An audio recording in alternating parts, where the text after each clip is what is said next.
नमस्कार दोस्तों, जय हिंद साथियों। आप सभी का स्वागत है एक बार फिर से पे एक मिशन न्यूज़ चैनल पर। आज इस वीडियो में हम बात करने वाले हैं ईसीएचएस स्कीम के बारे में, यानी कि ex serviceman contributory health scheme के बारे में। जब हम पेंशन आते हैं तो उस दौरान हम एक ईसीएचएस कार्ड बनवाते हैं। ये ईसीएचएस कार्ड क्या है, ईसीएचएस कार्ड की जो स्कीम है इसके क्या फ़ायदे हैं, ईसीएचएस कार्ड कैसे बनाया जाता है और इसका सब्सक्रिप्शन क्या देना होता है, इसके बाद इसमें आपको अथराइजेशन क्या क्या मिलता है और सबसे इम्पोर्टेंट इस समय इसके ऊपर लेटेस्ट ऑर्डर क्या है। इस वीडियो में आज हम इन तमाम चीज़ों के बारे में बात करने वाले हैं। जैसे कि आप यहाँ देख सकते हैं, सबसे पहले आपकी स्क्रीन पर यहाँ पर the ex serviceman contributory health scheme ECHS यहाँ देख सकते हैं वाज लॉन्च इन अप्रैल 2003, यानी कि सबसे पहले इस स्कीम को 2003 में अप्रैल के महीने में लॉन्च किया गया था।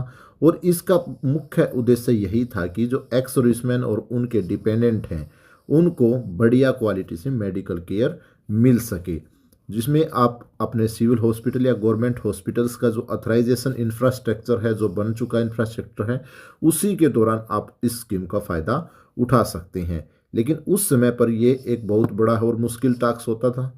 लेकिन अभी पैरा 2 में बताया कि आज के दौरान इस स्कीम ने एक बहुत बड़ी पॉपुलैरिटी हासिल की है, जो कि पिछले 19 सालों में।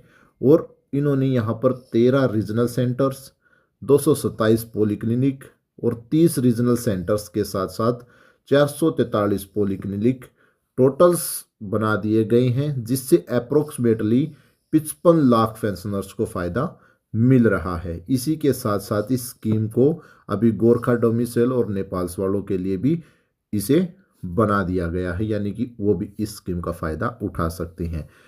इसके बाद पैरा 3 में बताया है this scheme is dependent on large number of agencies to day functioning. इसलिए इसने यहाँ पर बताया है कि ये जो स्कीम है इसमें बहुत सारी एजेंसियाँ शामिल हैं, और ताकि दिन हर रोज़ का जो फंक्शनल्स हैं, आना, एडमिट, डिस्चार्ज, ये इस तरीके की काफ़ी डॉक्यूमेंटेशन कार्रवाई होती रहती है।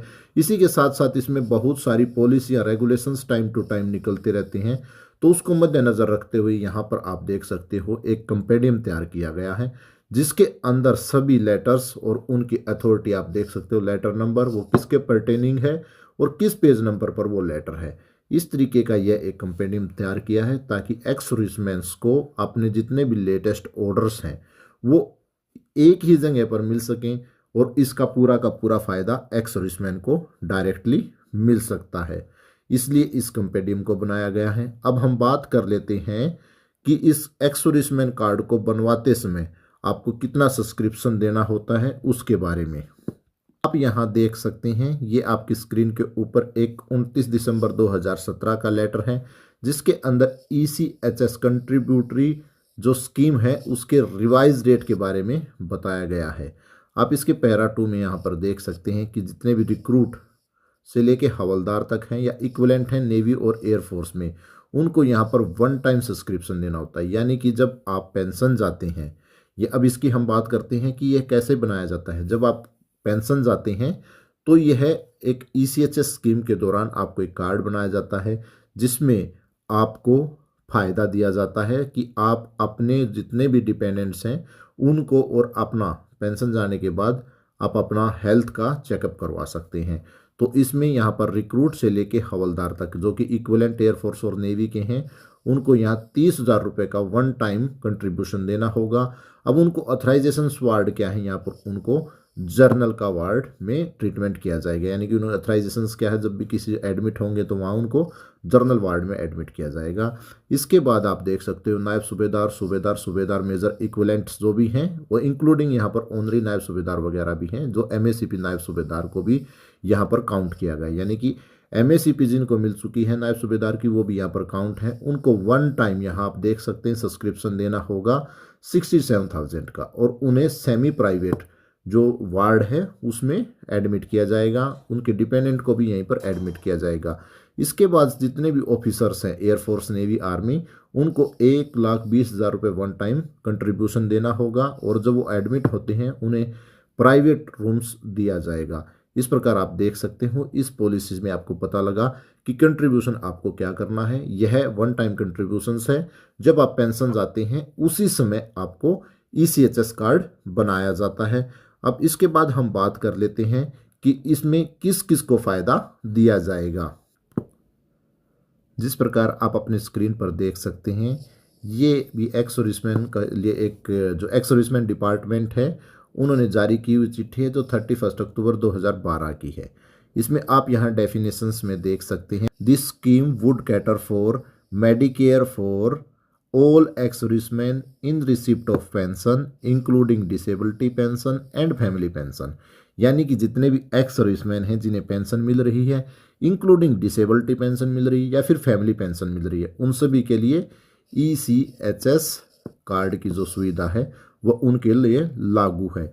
इसी के बाद यहाँ पर बताया है as also dependent applicable in ECHS, यानी कि जितने भी डिपेंडेंट्स हैं उनके लिए भी यह स्कीम लागू की गई है। यानी कि ECHS कार्ड आपके और आपके परिवार या फिर उसके बाद जो फैमिली पेंशन ले रहे हैं उन सब के लिए ही यह लागू है। अब इसके बाद बात कर लेते हैं कि ये किन किन के लिए ECHS स्कीम जो कार्ड की कंट्रीब्यूशन है वो माफ़ है।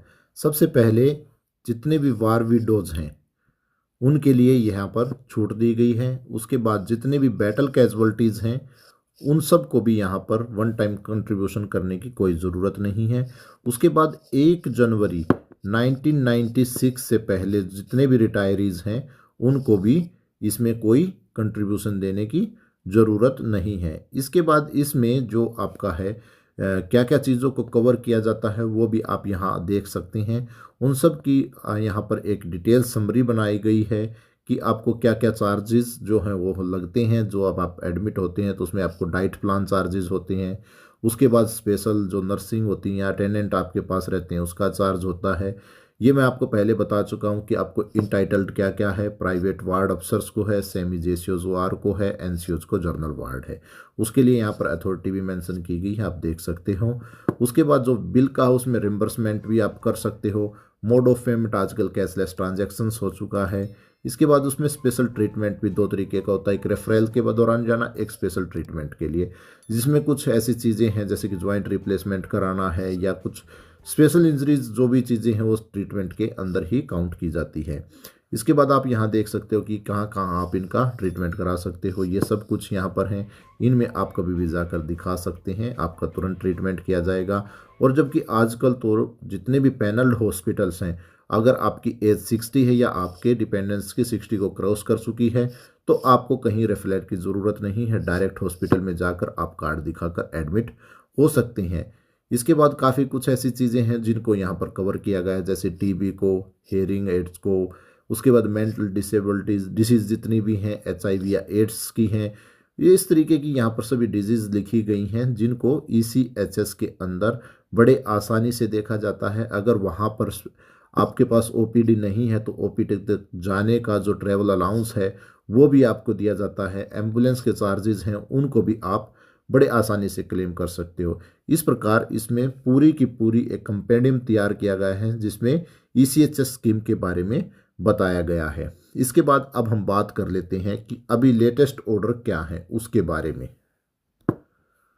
जैसे कि आप अपने स्क्रीन पर देख सकते हैं, यहाँ 16 दिसंबर 2024 को एक लेटर जारी किया गया है जो कि IHQ ऑफ MOD आर्मी के द्वारा जारी किया गया है। इसे रीजनल सेंटर में भेजा गया, जिसके यहाँ आप देख सकते हो पैरा 2 में बताया गया है कि it is intimated that ECHS card is a contributory scheme and entitled for all ex serviceman drawing pension from CGDA।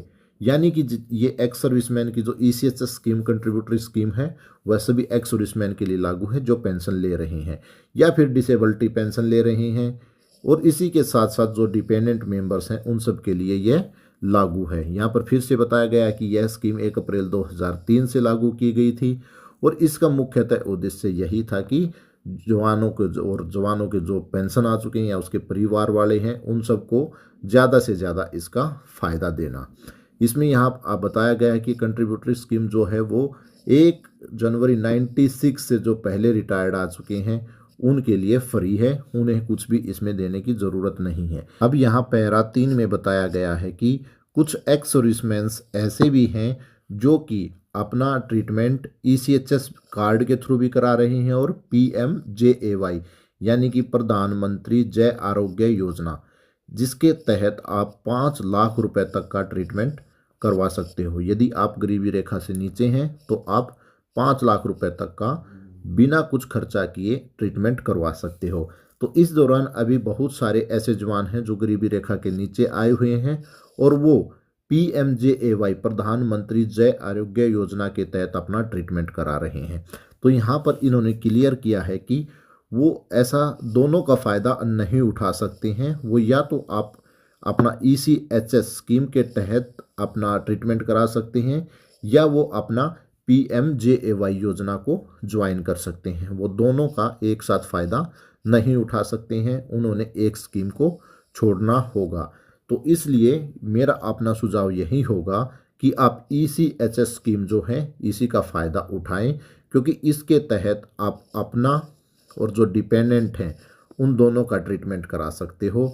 इसलिए यह योजना जो प्रधानमंत्री जय आरोग्य योजना है उससे ECHS स्कीम योजना बहुत ही ज़्यादा फ़ायदेमंद है, क्योंकि यह स्पेशली एक कैटेगरी बनाई गई है जो कि आर्मी में नौकरी करते हैं या फिर नेवी में नौकरी करते हैं या फिर एयरफोर्स में जो जवान नौकरी करते हैं, उसमें सिर्फ ECHS का फ़ायदा दिया जाता है, जबकि यह गरीबों के लिए एक अलग से योजना बनाई गई है। तो इसलिए आप ECHS स्कीम का ही फ़ायदा लें जो आपकी प्रधानमंत्री जय आरोग्य योजना है, आप इसका फ़ायदा ना लें। तो इसलिए मैक्सिमम आप ECHS का ही फ़ायदा लें, क्योंकि इसमें जो आपने वन टाइम कंट्रीब्यूशन है वो आप कर चुके हो। इस प्रकार अगर आप दोनों में कंट्रीब्यूशन करते पाए जाते हैं तो आपकी वैसे भी ECHS की जो स्कीम है उसको कैंसिल कर दिया जाएगा। तो इसलिए आप आयुष्मान कार्ड जो है उसको ना बनवाएं और आप ECHS कार्ड जो है आपका स्मार्ट कार्ड है उसी का फ़ायदा उठाएं। आशा करता हूं यह जानकारी आपको अच्छी लगी होगी। इसी के साथ साथ अभी इस समय ECHS ने एक ऐप भी लॉन्च की है। जो ऐप अभी लॉन्च की है इसे आप प्ले स्टोर से बड़े आसानी से डाउनलोड कर सकते हैं। वहां आप ECHS बेनिफिशरी ऐप को डाउनलोड कर सकते हैं और देख सकते हैं कि यहाँ पर उन्होंने एक्स सर्विसमैन के लिए एक एप्लीकेशंस भी बना दी है ताकि उसका फ़ायदा उठा सकें। यहाँ आपने अपने कार्ड का नंबर डाल के एक पिन जनरेट कर देना है। उसके बाद आप इसके अंदर आप अपने कार्ड का स्टेटस देख सकते हैं। ECHS की जो आपका कॉन्टैक्ट हैं, आप किसी इमरजेंसी में बात कर सकते हैं वो कर सकते हैं। अगर आपने कोई क्लेम किया है तो उसका आप स्टेटस जान सकते हैं। इसी के साथ साथ आप इस एप्लीकेशन के थ्रू अपनी अपॉइंटमेंट बुक कर सकते हो। जो रेफरल हिस्ट्री है आपकी उसका पूरा एक डिजिटल बायोडाटा यहाँ पर बन जाता है, आप उसका पूरा फ़ायदा उठा सकते हो। इसके साथ साथ इसमें काफ़ी सुविधाएं दी गई हैं, तो आप इस ऐप के थ्रू अपनी अपॉइंटमेंट बुक कर सकते हो। इसी के साथ साथ अभी आपसे मैं चाहूँगा कि आप इस वीडियो को ज़्यादा से ज़्यादा शेयर करें और लाइक चैनल को सब्सक्राइब करना ना भूलें। और अब आपसे जल्द मुलाकात होगी ऐसी और एक जानकारीपूर्ण वीडियो के साथ। तब तक के लिए जय हिंद, जय भारत।